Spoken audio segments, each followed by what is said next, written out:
ناراض نہ ہوئیے گا، اللہ مجالس زیادہ پڑھی ہیں کچھ ایام میں گلا خراب ہو جائے گا، ہم کوشش کریں گے کہ ہماری آواز سب تک پہنچے۔ یہ نبی اللہ ایوب کی قبر مبارک ہے، تو اللہ پاک کے بڑے برگزیدہ اور صابر نبی گزرے ایوب۔ دیکھیے ہم ہر مقام پہ آپ کے ساتھ ہیں، ہماری کوشش ہوتی ہے کہ ہر مقام پہ کم از کم ایک آنسو نکل آئے، اور یہ آنسو جو ہے یہ سیدہ کے رومال کی امانت ہے، اور یہ آپ کی آنکھ کا ایک آنسو جو ہے یہ ہماری بخشش کی ضمانت ہے، آپ لوگوں کی بخشش کی ضمانت ہے۔ ہم کسی بھی مقام پہ جائیں ہمیں حسین کا صبر یاد رہنا چاہیے۔ یہ حضرت ایوب نبی علیہ السلام ہے، یہاں حضرت ایوب کی قبر مبارک ہے، اور یہاں اس طرف حضرت ایوب نبی کا کنواں ہے، آپ زیارت کریے گا اس کی۔ تو یہ اللہ کے بڑے صابر نبی گزرے ہیں حضرت ایوب علیہ السلام۔ صابر کیسے گزرے ہیں روایات میں ہے، قرآن میں فقر اتنا ہے کہ یہ ایوب اللہ کے نبی تھے۔ اب یہ صابر کیسے ہیں کہ انہوں نے شادی کی ہوئی تھی حضرت یوسف علیہ السلام کے خاندان میں، حضرت یوسف علیہ السلام کے خاندان میں۔ جو ہم باتیں بتا رہے ہیں انہیں ذہن نشین کریے اور جا کے دوسروں کو بھی بتائیے۔ تو اللہ نے انہیں ایک امتحان دیا، بڑے صابر تھے، شکر گزار نبی تھے، اتنا مال دولت تھا، خوبصورت اولاد تھی کہ شیطان نے اللہ سے کہا یہ جو تیرا بڑا شکر کرتا ہے اگر تو اس سے اپنی دولت چھین لے گا تو یہ تیرا شکر کرنا چھوڑ دے گا۔ اللہ نے کہا نہیں، یہ میرا عابد نبی ہے، صابر نبی ہے، میں چاہے جو بھی چھینوں یہ شکر کرتا رہے گا۔ کہا مال چھین کے دکھا۔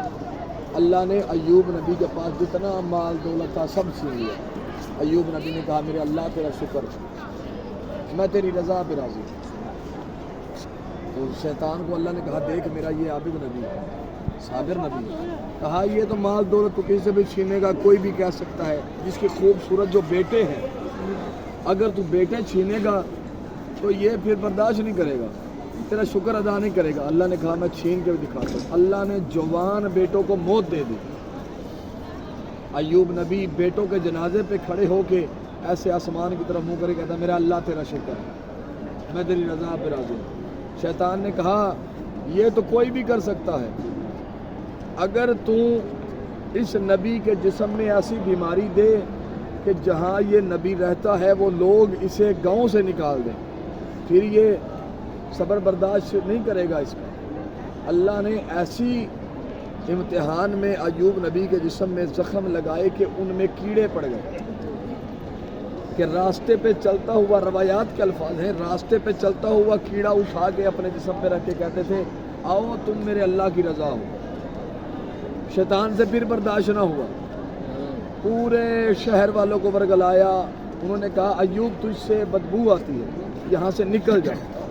ایک جنگل میں یوسف نبی کی نسل سے بیوی اور ایوب نبی بیٹھے تھے کہ شوہر کی حالت برداشت نہ کر سکی، وفادار بیوی، کہا میں آپ کے لیے کوئی مددگار ڈھونڈ کے لاتی ہوں۔ وہ جنگل میں ادھر ادھر دوڑنے لگی کہ ایک قافلہ گزر رہا تھا، قافلے والوں سے کہا رکیے، میں ایوب نبی کی بیوی ہوں اور میں یوسف نبی کی نسل سے ہوں، کوئی مدد کیجیے۔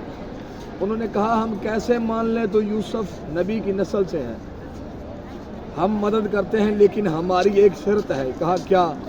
کہا ہم نے سنا ہے یوسف نبی کی جو نسل سے ہوتی ہے اس کے بال سنہری ہوتے ہیں، اگر تم چادر اتار کے اپنے سر کے بال دکھاؤ، اگر سنہری ہوں گے تو ہم تمہاری مدد کریں گے۔ یہاں آ کے حضرت ایوب کی نبی خاموش ہو گئی، کہا میں اس وقت تک سر نہیں دکھاؤں گی جب تک مجھے میرا وارث اجازت نہ دے۔ چلتی ہوئی ایوب نبی کے پاس آ کے کہا کچھ لوگ ہیں مدد کرنا چاہتے ہیں لیکن کہتے ہیں اپنے سر کے بال دکھا۔ جب سر کے بالوں کا نام آیا چیخ نکل گئی ایوب نبی کی، چیخ کے کہا میرے اللہ اب میرا صبر ختم ہو گیا۔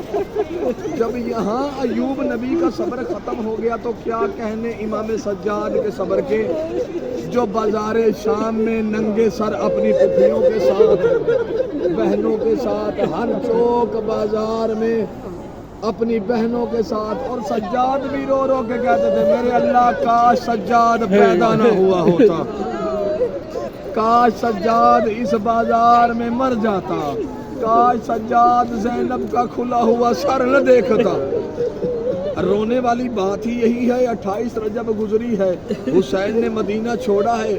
ایک روایت میں آپ کو ہدیتاً سناتا ہوں، آپ لوگوں کو پتہ ہے بی بی زینب کے قد کا ان کے بھائیوں کو بھی نہیں پتا تھا، اتنی پردے دار بی بی زینب تھی، کسی کو نہیں پتا تھا۔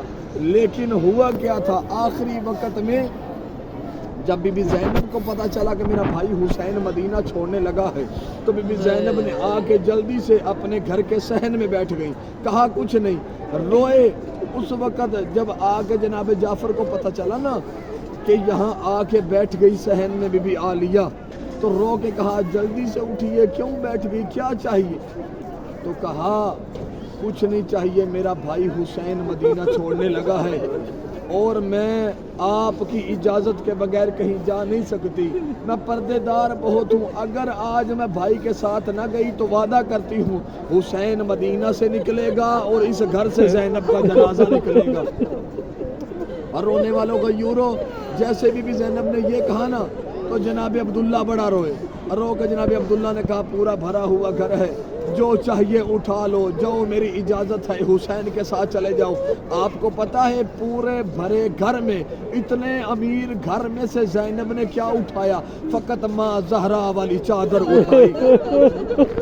زینب نے جیسے وہ چادر اٹھائی نا تو رو کے عبداللہ نے کہا چادر اٹھا رہی ہے اور میری دعا ہے اللہ کرے تجھے یہ چادر نصیب ہو جائے۔ اور وہ شام غریبہ آئی۔